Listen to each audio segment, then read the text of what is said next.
And I am interested in your comments on the disparity between hiring amongst large and small companies. You noted that the Labor Department and labor demand has picked up significantly for larger companies, with large establishments increasing employment in 5 of the last 6 months. But at smaller companies, demand for labor remains very low.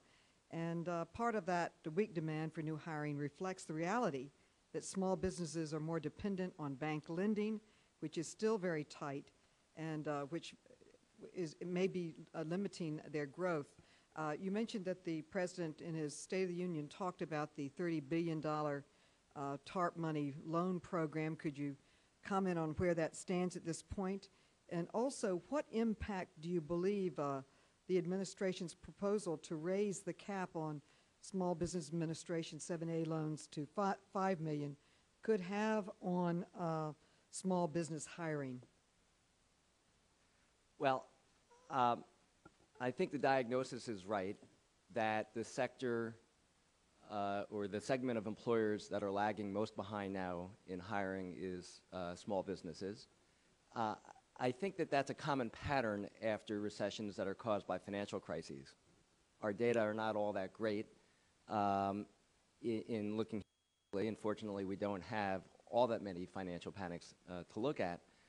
However, normally it appears when we have a recession that's not caused by a financial panic, small businesses are a moderating force. They tend to pick up earlier and to shed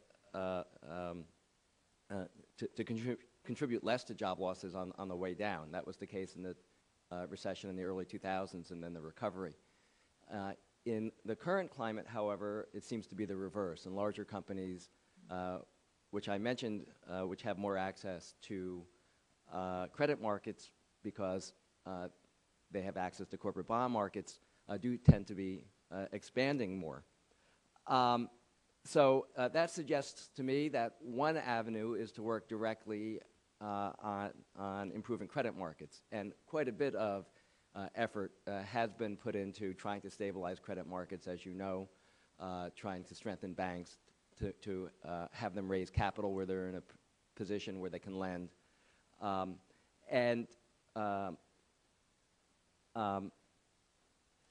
The administration's proposal to take funds from TARP to separate it from the TARP program, because TARP has a stigma attached to it, and the banks that would be the vehicle for doing the small business lending weren't necessarily the source of the financial problems that we faced.